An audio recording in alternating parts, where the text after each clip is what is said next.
In February of 1969, an obscure congressman watched a First Tuesday report on nerve gas. He seized on it as a hot political issue. The subsequent crusade of Congressman Richard McCarthy led to laws which prohibit the Army from making, transporting, or testing nerve gas out in the open air. Today, McCarthy is an obscure private citizen. America's nerve gas stockpile is still alive, but not well.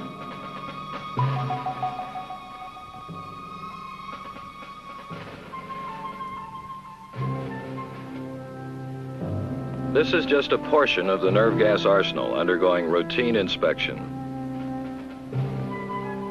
Each tank contains about 1,500 pounds of the nerve gas GB.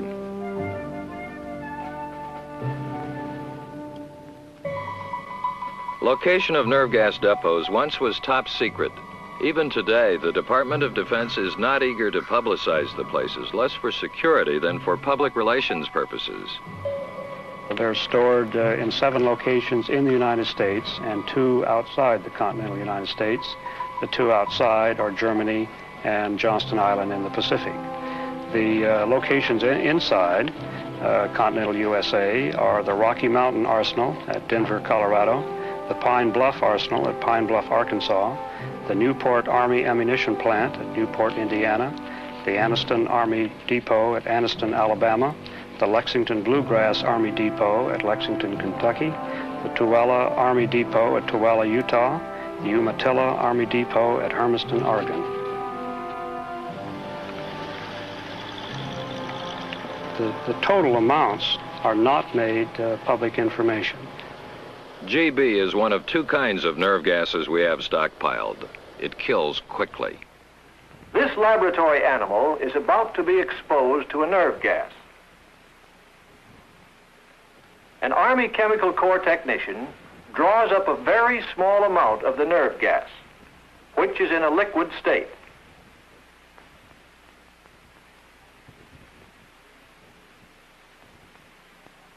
Through an opening in the top of the enclosure, a droplet is released. Exposure to nerve gas now begins. A current of fresh air, continuously maintained inside the enclosure, draws the nerve gas vapors over the rabbit. Though the amount of nerve gas is minute, and the time of exposure to it probably no more than a few seconds, the animal is already beginning to feel the effects.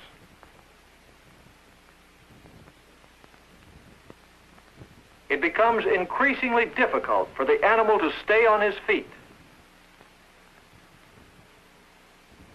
General weakness and lack of muscle control become more apparent. Twitching, convulsions, and gasping now set in and become progressively stronger. After approximately 2½ minutes, the animal is in the last stages, generalized convulsions and unconsciousness.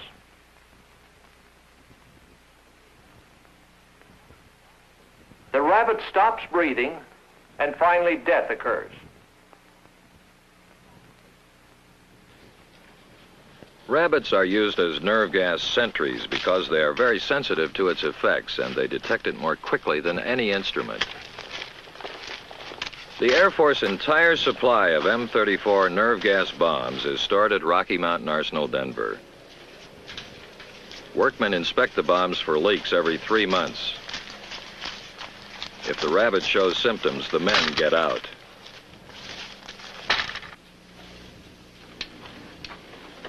These bombs are almost 20 years old and are deteriorating. They are an incredibly complicated mechanism. Each container holds a number of bombs. Inside, GB is corroding the containers. Some are leaking internally, a nerve gas hemorrhage. Here is Colonel Sam Bass. Actually, throughout the toxic yard here at Rocky Mountain Arsenal, there are over 21,000 of these clusters.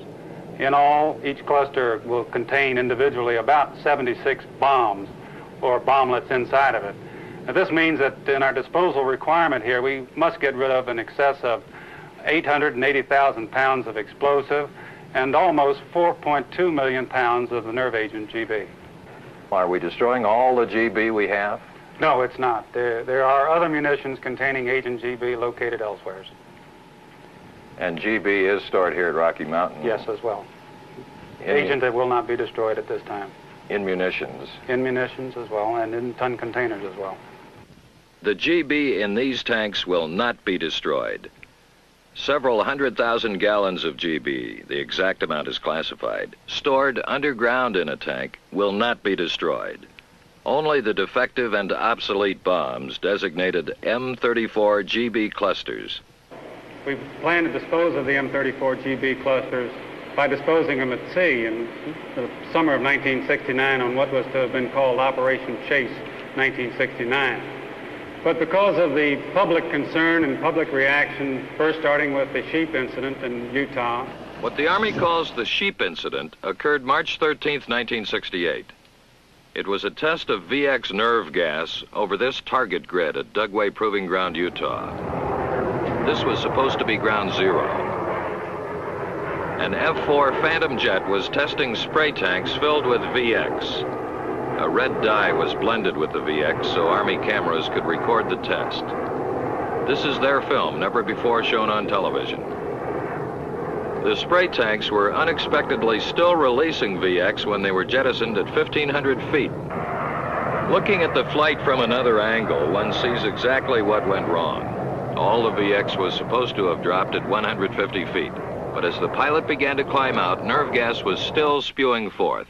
The Army says the VX spray went on longer than it should have because a release mechanism on the spray tanks malfunctioned. It was 5:49 p.m. There was no weather radar at the base. As the plane pulled up and away from the test grid, about 20 pounds of nerve gas got away, just 20 pounds that ultimately killed thousands of sheep. Wind gusts up to 35 miles an hour drove the nerve gas toward these mountains northeast of the test grid. Shortly after that, a cold front went through here. The wind shifted. It began to rain and snow. The runaway nerve gas dropped onto pastures where sheep were grazing, most of them here in this valley, Skull Valley, Utah. Less than 24 hours after the test, the sheep started to get sick. One of the sheep herders said, quote, "They acted crazy in the head."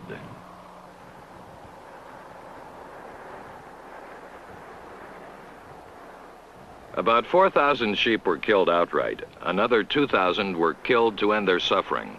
It was more than a full year before the Army admitted its full responsibility, even though it paid the owner more than $500,000 in damages. An Army public information officer later summarized what happened. The sheep incident and its aftermath of international publicity delivered a crippling blow to the nation's chemical biological warfare program. This incident is resurrected time and again in the news media, unquote. Each one of these tanks contains at least enough VX gas to kill a flock of 300,000 sheep, based on the only actual knowledge the Army has about its killing power in the field.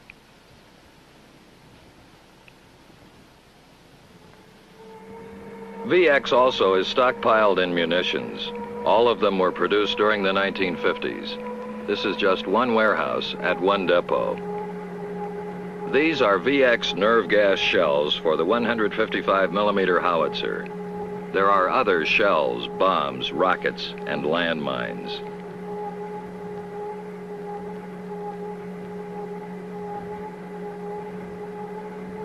In the public furor which followed the sheep episode, Congress prohibited the manufacture of any more nerve gas, which many military men now consider to be of dubious tactical value anyway. And at some depots, nerve gas is leaking. That story in a moment.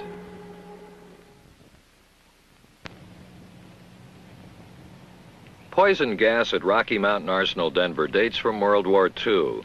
These tanks used to contain old-fashioned mustard gas. It was deteriorating and rusting the containers.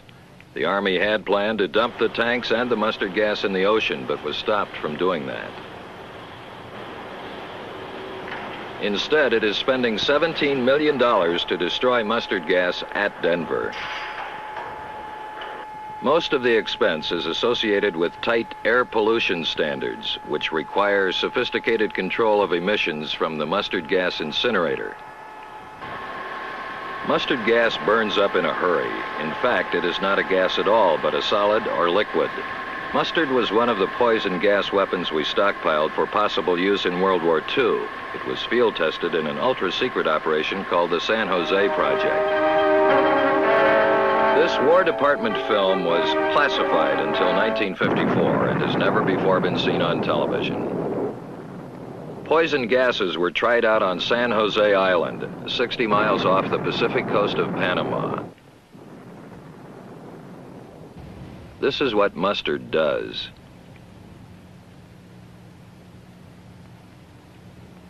This is what CK, or cyanogen chloride, does. It kills like cyanide, the gas used in death chambers. An unprotected goat died almost instantly.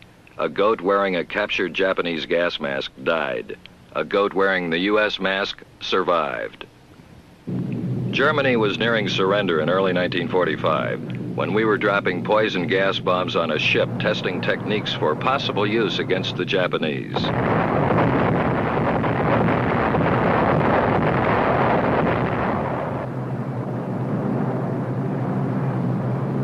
But even though President Roosevelt had said we would never be the first to use poison gas, which had been outlawed by the Geneva Protocol of 1925, even as preparations were going ahead with the atomic bomb, there were other pressures for using poison gas.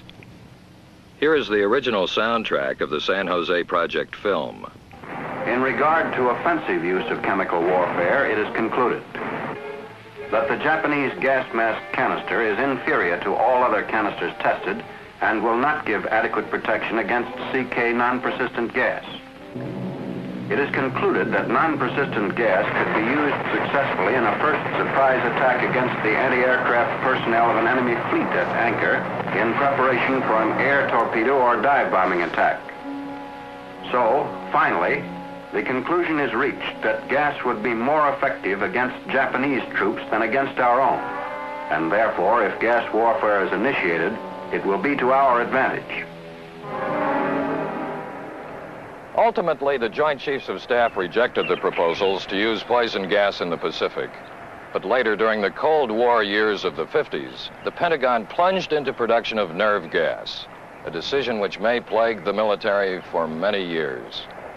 The decision was reached during the Korean War in the winter of 1950, when the Chinese crossed the Yalu River and began human wave attacks on U.S. forces, which were driven into retreat, as photographed for Life magazine by David Douglas Duncan. U.S. military men wanted a non-nuclear means of stopping mass infantry attacks. At Edgewood Arsenal, Maryland, the Army Chemical Corps developed the machinery for producing the nerve gas GB, which had been developed by Nazi Germany, and the nerve gas VX, which was developed in England. Even after the Korean War ended, the nerve gases were stockpiled in huge quantities. Then in 1962, during the Kennedy years, we started sending nerve gas supplies to our Far Eastern depot at Chibana, Okinawa. But this remained top secret until 1969, when 24 people were injured by nerve gas leaking from a weapon. General John Hayes. The headlines in the Wall Street Journal on a Friday morning put the Pentagon in an uproar over the fact that toxic munitions were stored on Okinawa and the political uproar that came out of that. And subsequent to that, the decision of the President and the promise that he made to the Prime Minister of Japan that the United States would remove all toxic chemical munitions from Okinawan soil. And we will not return munitions of this type, I am sure, to Okinawan soil. In the spring of 1970, the Army announced plans to move all chemical ammunition stocks from Okinawa to Umatilla Army Depot, Oregon. There is enough gas there and enough gas coming of the nerve gas variety to cause the death of 681,481,000 persons. In great secrecy, the Army ran tests on nerve gas rockets at a test site near Hill Air Force Base bombing range just west of Salt Lake City. The idea was to determine the danger from sabotage or accident after the rockets from Okinawa were put on a train to Oregon. Dynamite was placed under a rail car filled with rockets. The rockets were filled with explosives and rocket fuel, but did not contain nerve gas. An earlier test showed a sniper's bullet could release nerve gas from the kinds of rockets coming from Okinawa.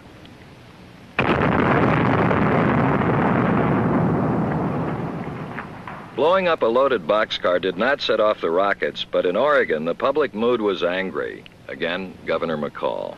Well, the Army spokesman told me in their first two contacts, Governor, we would have detoxified this gas on Okinawa if we had the money and the time to have done it. Said it cost several $1 million. In other words, they were saying, well, we just didn't have any idea what to do with this surplus stuff, so we thought we'd dump it in Oregon. The tests in Utah, not public opinion in Oregon, forced the Army to change its plan. One bullet hitting the rocket engine caused it to fire.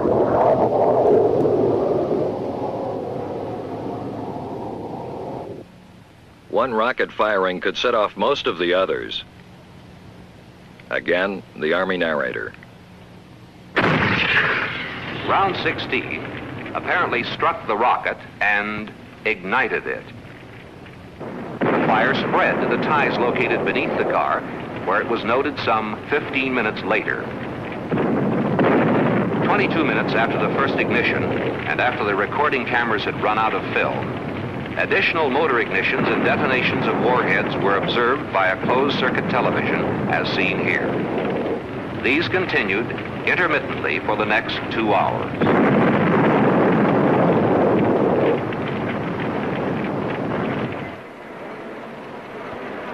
So the Army decided to ship its 13,000 tons of GB, VX, and mustard gas to Johnston Island in the Pacific, 700 miles southwest of Honolulu.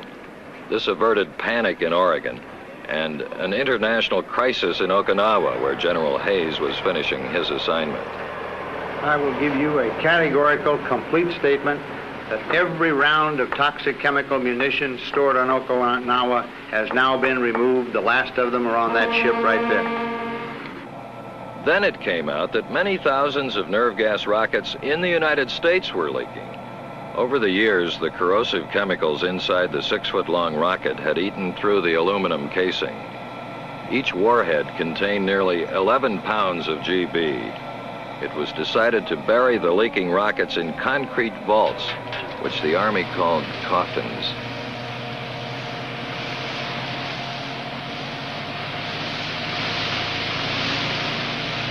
Army cameramen took this film in 1967 at Anniston, Alabama Army Depot as the coffins were prepared for shipment to the East Coast. In complete secrecy, the coffins were taken to Earle, New Jersey, just 40 miles from Midtown Manhattan. In 1967 and 68, more than 50,000 nerve gas rockets were dumped in the ocean 135 miles off the Jersey shore. Then in 1968, after the sheep episode, word got out that more leaking rockets embedded in concrete were to be shipped from Lexington, Kentucky and Anniston, Alabama. This time there were 418 coffins to bury at sea, and public outrage was great. 2 trainloads of nerve gas coffins headed for Sunny Point, North Carolina. No one knew that scientists had told the Army they could not guarantee the safety of the coffins after August 1st, 1970.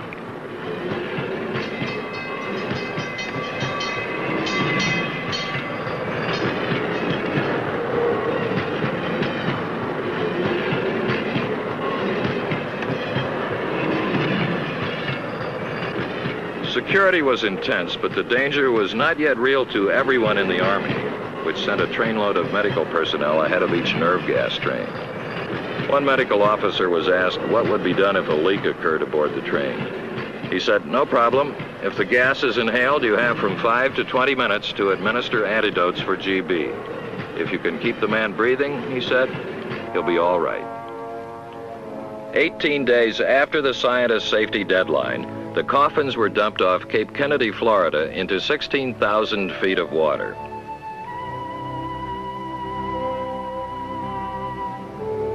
This was the last ocean dump of nerve gas. August 18, 1970.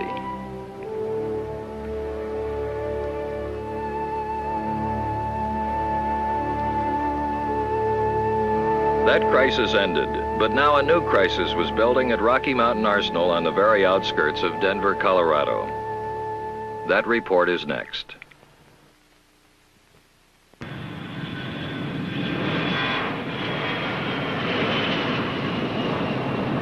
Rocky Mountain Arsenal is immediately adjacent to Stapleton International Airport at Denver. The public did not know until the summer of 1970 there was also a problem of leaking nerve gas here, where all the GB had been produced in the first place. These are nerve gas bombs made for the Air Force, more than 20,000 of them stored on the ground. They had been declared obsolete. In fact, 3,000 were leaking internally. Over the years, another 2,000 had been taken apart because they contained leaking components. This process was performed manually with live bombs and live nerve gas. The Army calls this a leaker. That is the nerve agent GB pouring out. The Army dropped its plans to dump all the bombs in the ocean when scientists warned that a train wreck carried the remote possibility of a catastrophic explosion. The Army followed the recommendation that the bombs be dispersed about the base because a plane crash here could release nerve gas into the atmosphere. The commanding officer told me such a plane crash is almost an impossibility. The odds are 1,000,000 to 1 against it. Last summer, a light plane did crash at the arsenal, just 4.5 miles from the GB bombs. 3 people were killed in the crash. Airplanes are supposed to remain 1,500 feet above the arsenal grounds. In the meantime, the Army is supposed to be destroying the GB bombs, but is more than 2 years behind schedule. It's a very difficult item to dispose of on land. It has explosive in it along with the agent, which means that you have to handle it in remote control conditions. For years, the M34 was taken apart this way. Exposed bombs inside, 76 of them, with fuses to be safed by hand. Workmen were warned any accident could allow wide dispersal of the nerve agent, especially if any bombs were leaking. This one was, you can see it. This film is nearly 20 years old, but this is how it was done until 1969, when Army munitions experts warned there could be explosions with a significant chance of blowing incapacitating and possibly lethal doses of nerve gas beyond the boundaries of the arsenal. We found that it requires a much more sophisticated approach than we originally conceived. The estimate currently to dispose of the M34 GB clusters runs about $33 million. The cost estimate has more than tripled since the Army started building the remote control equipment to cope with a bomb never intended to be dismantled, and as far as we can learn, never even tested by the Air Force. If the casing is not removed precisely, there may be an explosion. In 15% of the operations, leaking nerve gas will escape. Everything has been custom built to contain nerve gas when it drains out, to contain explosions if they occur. The equipment may be ready this fall, but the Army is not yet sure of it. We had to provide for absolute assurance that should any agent be accidentally released as a result of an explosion during the demilitarization process, that this agent would be totally contained within the facility. Colonel Bass and I prepared to enter the area where the nerve gas will be neutralized. This was not a stunt. They had been testing the plumbing, and there were some leaks which since have been fixed. The nerve agent itself was made in this building, and this is where it will be neutralized by mixing with a strong caustic. Now I guess we better go inside and see what we're doing. You have to be careful of the doors because the area is under negative pressure. In that chamber down there, Colonel Bass showed me the simple neutralization process. Nerve gas comes in one pipe, caustic in the other. When they meet, the gas is neutralized. But until then, GB is very dangerous on the skin or inhaled. What happens here is the actions, the physiological action begins with pinpointing of the eyes, heavy breathing, some nausea, constriction of the chest, and finally muscular spasms to the point that the individual dies. It's a very rapid-acting nerve agent. Is it painful? Well, no, really, I've never had it. How does it work compared to VX? Rather than going through the nose, it goes through the skin because it is a persistent agent. And because it does go through the skin and gets into the body that way, basically, it's a much slower acting one. But it kills you the same way. Yes, it kills you the same way. You're dead both ways. In 1969, an Army spokesman told Congress all nerve agents would be removed from surface storage here because of possible hazard from a plane crash. But 4 years later, they are still here, and no one seems worried.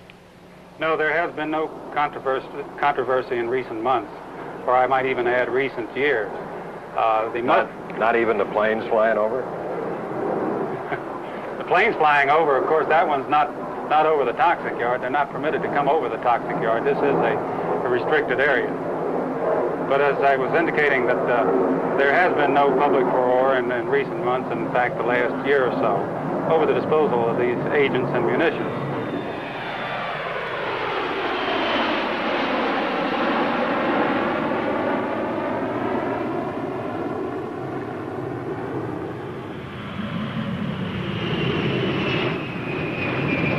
Until last month, a new runway was planned, which would extend flight operations even farther into the arsenal.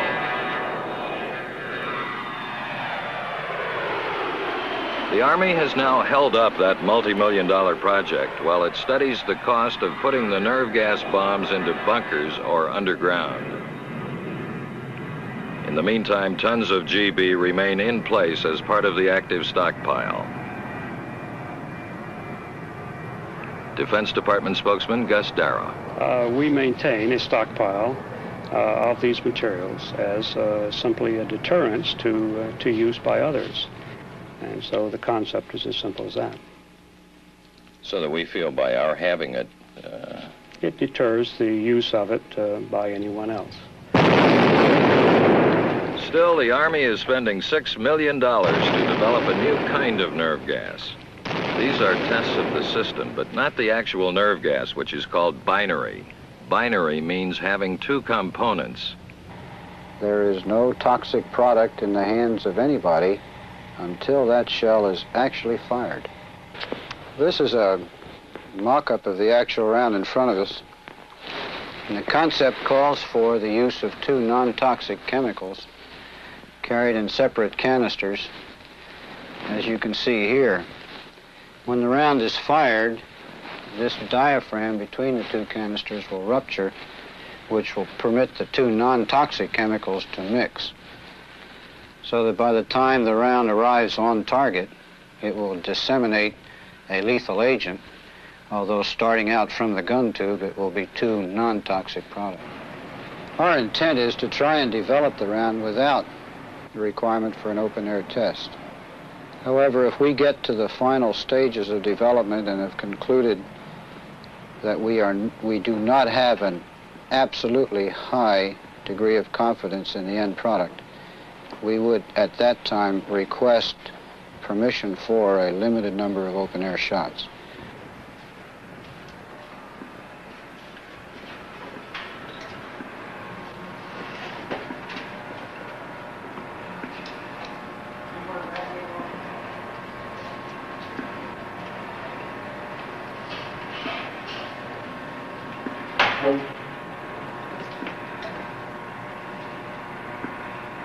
If the binary concept works, the chemical components will cost less than materials for regular GB.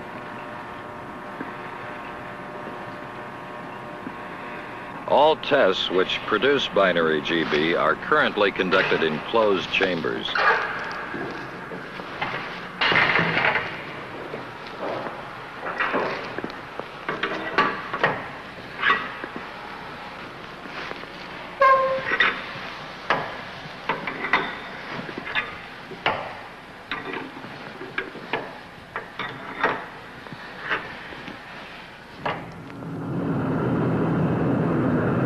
last month, the Army was doing some tests which did involve transporting the two different components to Yuma Proving Ground, Arizona. No nerve gas was produced. Rather, it was a test designed to show that the two chemicals could be air delivered to troops in the field safely because the two would be dropped separately. First, chemical A would be dropped.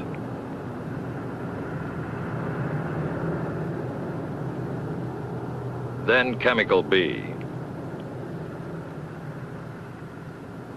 In combat, the two components would be put together in a howitzer shell, and an instant nerve gas factory and artillery shell would be on its way. 2 years ago, the Pentagon rejected a request from its own people for an open-air test of the real thing.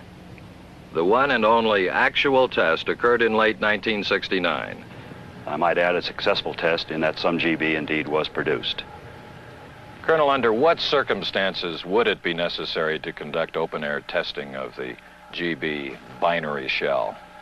Well, if the engineering data that we develop by the use of simulants is not satisfactory, then a decision would have to be made at a high level, at the Secretary of Defense level, as to whether or not one would conduct an open-air test. One should take note of this official Army testimony to Congress last year. Open-air testing with lethal agents will be requested to confirm weapon efficacy of the binary projectile prior to procurement. What this means is they want to try it before they buy it. In the meantime, the Army is stuck with the old-fashioned nerve gas. 56. You have any open sores? No. No. You have your gas mask? Yeah. Atropine? Yes. At least 3 of them. 3 atropine. Do you have any food, chewing gum, tobacco, smoking materials, flame-producing devices? Got a fire extinguisher? Yes. Right there. Put a note on them czars. All right. You may proceed. Thank you. Tooele Army Depot, 20 miles outside Salt Lake City. Security is intense, 24 hours a day, 7 days a week. The visitor is struck by the enormous amount of nerve gas. Warehouses filled with weapons containing GB or VX. The black tanks contain VX dispensers. And all those tanks, most of them filled with GB.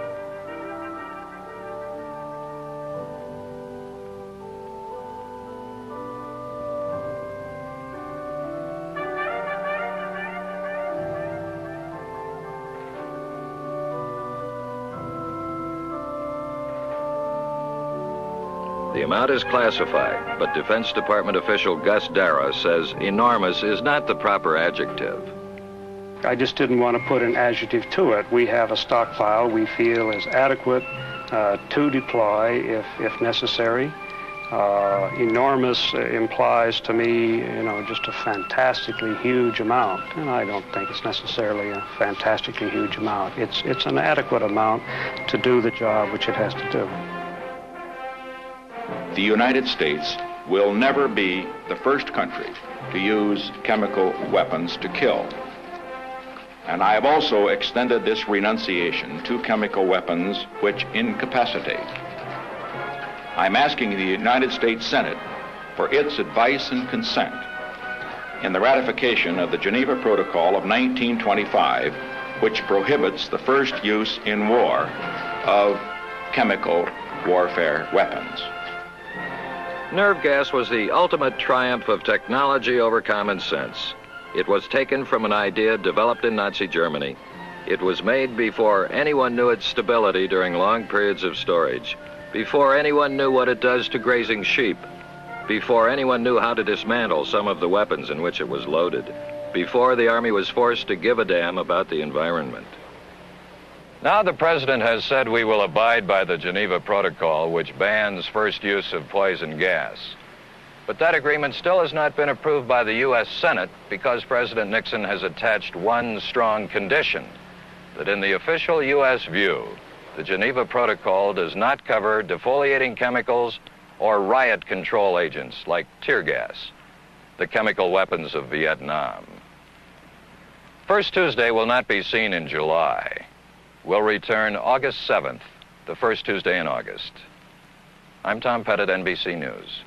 Good night.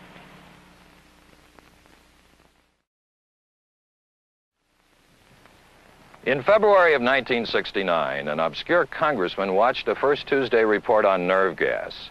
He seized on it as a hot political issue. The subsequent crusade of Congressman Richard McCarthy led to laws which prohibit the Army from making, transporting, or testing nerve gas out in the open air. Today, McCarthy is an obscure private citizen. America's nerve gas stockpile is still alive, but not well.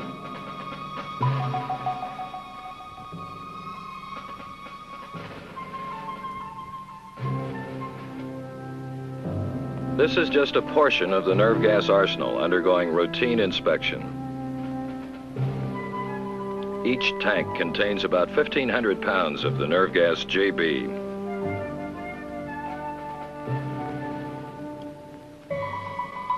Location of nerve gas depots once was top secret.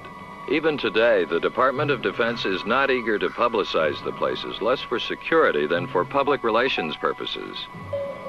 They're stored in 7 locations in the United States and 2 outside the continental United States. The 2 outside are Germany and Johnston Island in the Pacific. The locations inside continental USA are the Rocky Mountain Arsenal at Denver, Colorado, the Pine Bluff Arsenal at Pine Bluff, Arkansas, the Newport Army Ammunition Plant at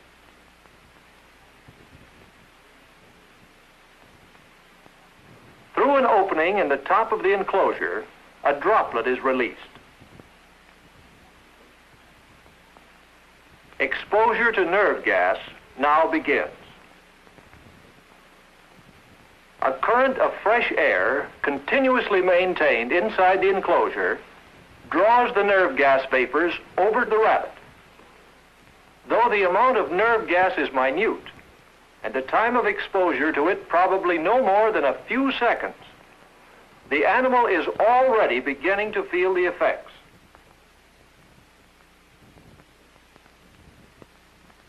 It becomes in Newport, Indiana, the Anniston Army Depot at Anniston, Alabama, the Lexington Bluegrass Army Depot at Lexington, Kentucky, the Tooele Army Depot at Tooele, Utah, the Umatilla Army Depot at Hermiston, Oregon. The total amounts are not made public information. GB is one of 2 kinds of nerve gases we have stockpiled. It kills quickly. This laboratory animal is about to be exposed to a nerve gas. An Army Chemical Corps technician draws up a very small amount of the nerve gas, which is in a liquid state. Increasingly difficult for the animal to stay on his feet. General weakness and lack of muscle control become more apparent. Twitching, convulsions, and gasping now set in and become progressively stronger. After approximately 2½ minutes, the animal is in the last stages, generalized convulsions and unconsciousness.